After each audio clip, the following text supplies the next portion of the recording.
Hello, j'espère que vous allez bien. Nouvelle random review sur Il faut flinguer Ramirez de Nicolas Petrimo, paru chez Glénat. Voilà. Alors, pourquoi cette random review 1, parce qu'en fait, ce tome ne m'appartient pas. Je l'ai offert effectivement en cadeau lors des fêtes de Noël, parce que j'ai vu plein de bons buzz. Plein de bons échos, plutôt, c'est pas du buzz, c'est plutôt des bons échos, voire des très bons échos sur cette bande dessinée, dont l'acte 2 était sorti lors de la période des fêtes. Donc voilà, j'avais offert le premier tome, voilà. Et on m'a demandé de le reviewer, donc de faire une petite chronique. Donc je vais faire une petite chronique. Alors, je vais la faire en plusieurs temps, déjà sur l'objet en tant que tel. Donc c'est un très bel objet, voilà, qui est format comics. Parce que si je prends une BD classique, c'est un peu plus allongé. C'est 144 pages, donc pour un prix forcément un peu plus élevé qu'une BD classique. Une BD classique, c'est 48 pages, 11 €. Hein. Je caricature. Là, c'est 144 pages pour 20 €. Voilà.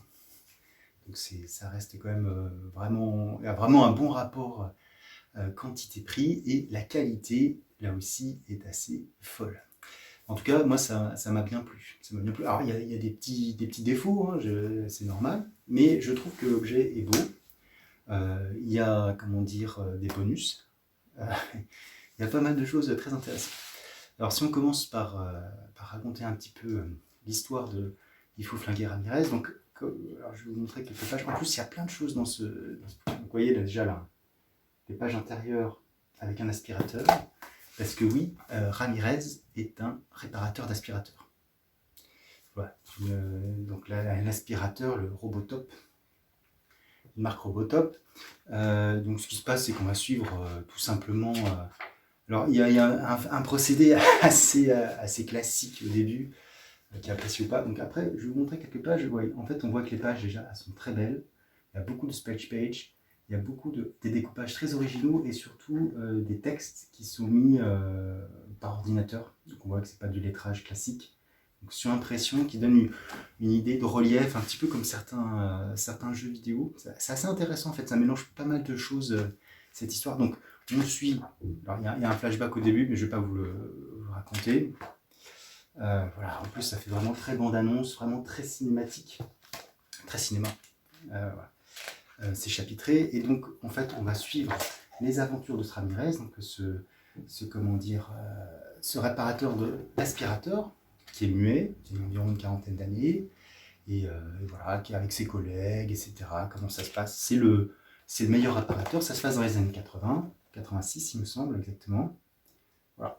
Donc tout se passe bien pour lui. Il va prendre un week-end. Son chef, qui est détestable, lui colle le max de trucs à faire, forcément.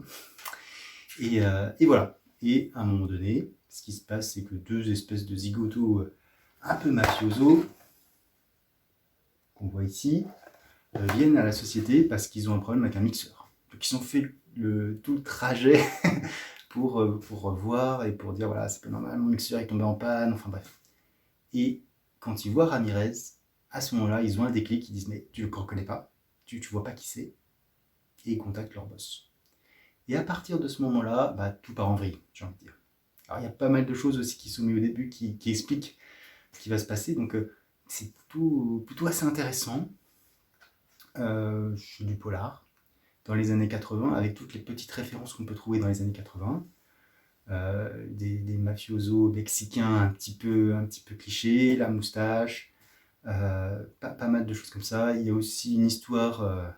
est-ce que je spoil pas Voilà. J'ai pas envie de spoiler parce qu'il y a pas mal de choses. Il y a des publicités intérieures. En fait, ça fait un peu magazine des années 80, où on pouvait lire des choses, et après il y avait des pubs sur des motos, des voitures, des bracelets, des montres. Donc c'est plutôt pas mal.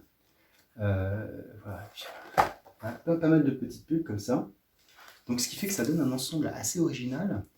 En plus c'est chapitré, donc on a une espèce de rythme assez soutenu de lecture. On met bien en place les différents personnages, et c'est plutôt bon. Il faut dire ce qui est. Moi ça m'a bien plu.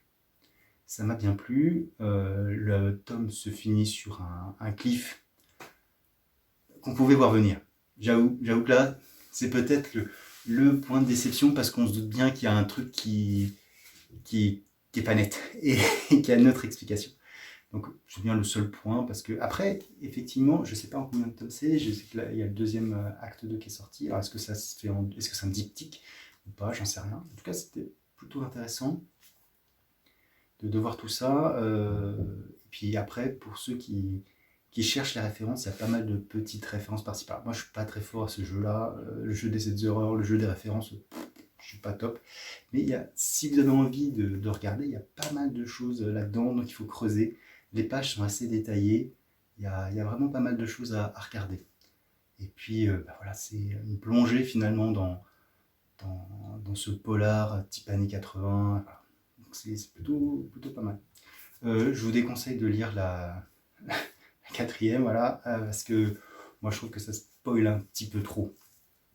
Alors, déjà ça spoil un petit peu trop. En fait, dès le premier, le flashback que je vous ai montré, on se doute qu'il y a quelque chose, mais bon, voilà, je n'ai pas envie de vous gâcher l'histoire. En tout cas, n'hésitez pas à jeter un coup d'œil. Voilà. En plus, Nicolas Patrimo, à part les couleurs, je crois qu'il n'a pas fait. Tout le reste, c'est lui. Scénario, dessin. Donc c'est quand même... il y a quand même quelque chose. Hein. Franchement, bravo. Bravo à lui. C'est plutôt bien.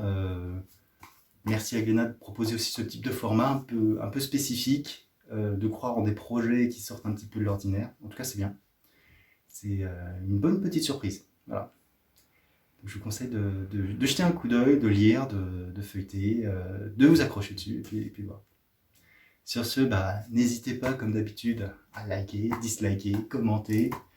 Voilà, vous connaissez tous les trucs de youtubeurs. Je vous mettrai la petite cloche, le machin, le bidule. Non, ça, j'ai pas réussi à le faire. Sur ce, je vous dis abonnez-vous et je vous dis ciao. Allez, bye.